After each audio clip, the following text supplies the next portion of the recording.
The first time I met the billionaire, I told him he smelled like a fresh corpse. Aiden Stone laughed. 5 minutes later, his interview panel couldn't stop gagging. After that, he somehow became obsessed with finding me, and I became obsessed with minding my own business.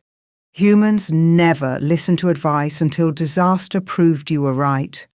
Then, on Friday morning, I was quietly enjoying a caramel latte in the corner of a cafe when the smell hit me. Fresh corpse. Not buried for 3 days corpse. Fresh. Like Death himself, had put on expensive aftershave and decided to follow someone around for fun. One by one, people pinched their noses. A woman abandoned her croissant.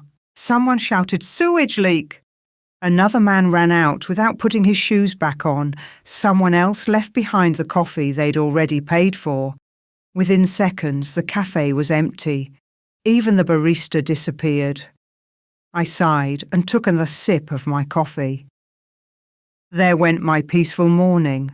A shadow fell over my table. His designer tie hung loosely around his neck. His tailored suit cost more than this cafe, and his expensive cologne was trying its absolute best. It was losing. Then he said, "Good. I finally found you." Who said I wanted to be found? You have to help me. I don't help humans. Why not? Because humans always create more problems. That's not true. You came here with one problem. Give it 5 minutes and you'll have 3. Just help me, please. I have money. If you throw money at every problem, one day you'll have no money left. So, you don't want money? Oh, I do. So name your price? Coffee. Coffee. Yes. He blinked once, then frowned as though I'd broken the rules of billionaire negotiations. I thought you were gonna ask for a car, or a house, or £1 million? Too easy. Fine. I'll buy you a coffee machine, the best one money can buy, and I'll have it stocked with the finest imported coffee. I shook my head, no. No? He stared at me in disbelief.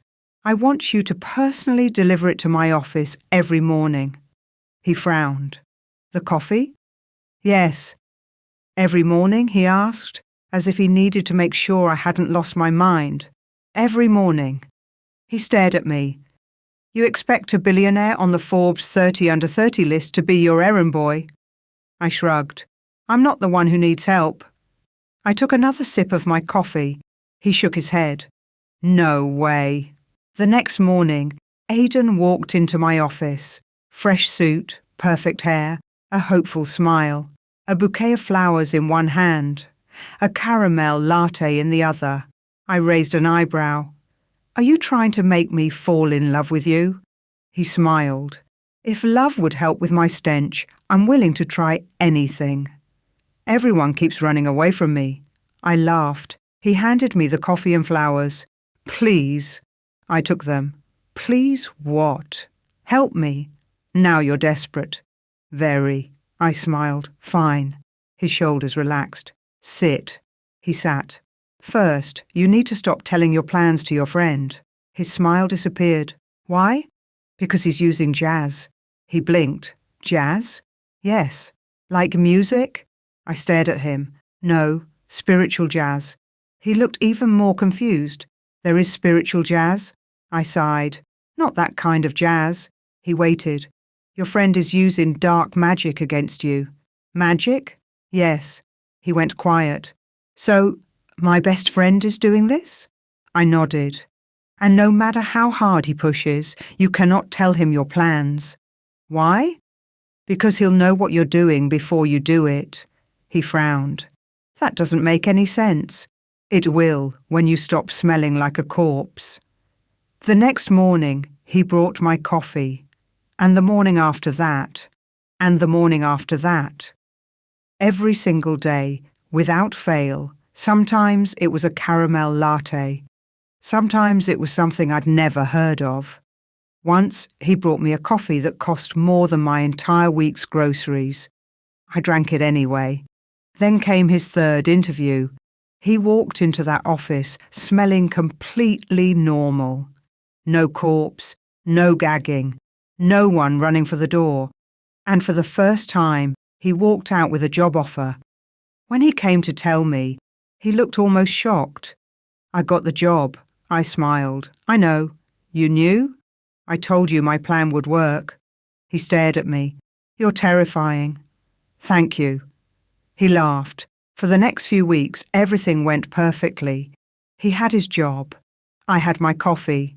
And every morning, without fail, my billionaire errand boy showed up at my office with my drink. Until one morning, he didn't. I waited. Nothing. The next morning, nothing. The morning after that, still nothing. I looked at the empty space on my desk where my coffee usually sat. Then I smiled. Humans were quite fickle. They got what they wanted, then forgot how they got there. I took a sip of the coffee I'd bought myself that morning. He'll be back? Because humans always came back when they finally realized they still had problems. Throughout that week, thoughts of my billionaire errand boy kept distracting me at work. I'd only known Aiden for a few days, yet somehow it felt like we connected in a way I couldn't explain. And I hoped he was safe wherever he was. That evening, as I walked home, my panther became restless. Something was terribly wrong. A thick cloud of fear and dark magic hung in the air. Something darker, something ancient. I halted. My eyes narrowed, and underneath the smell of magic, Aiden. I closed my eyes. His scent was faint, but I could follow it. My panther senses kicked in. He was in trouble. Serious trouble. I followed his scent until a luxurious penthouse came into view. The lights were off. I slipped inside through an open bedroom window. The smell of dark magic hit me instantly. Candles surrounded a large table in the centre of the room. A red cloth covered it. And Aiden was strapped tightly across the table. His best friend Sam stood over him, chanting. Aiden looked pale and barely conscious. I stepped forward. Let him go. The chanting stopped. Sam turned. His eyes widened. You, he pointed at me. I stared at him. You've been using dark magic on him. He smiled. You shouldn't have come here. I know his scent. I followed it here. His smile disappeared. What? I walked closer. I once told him humans create problems. My eyes moved from Aiden to Sam. And apparently, I was right. Sam raised his hands. The candles suddenly flared. Aiden struggled against the restraints.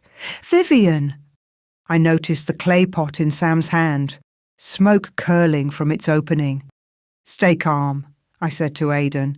Get out of here, he wheezed. It's not safe. Sam began chanting again. The air around us changed. The room seemed to shake. My panther surged forward inside me. My eyes changed from brown to gold. My nails sharpened.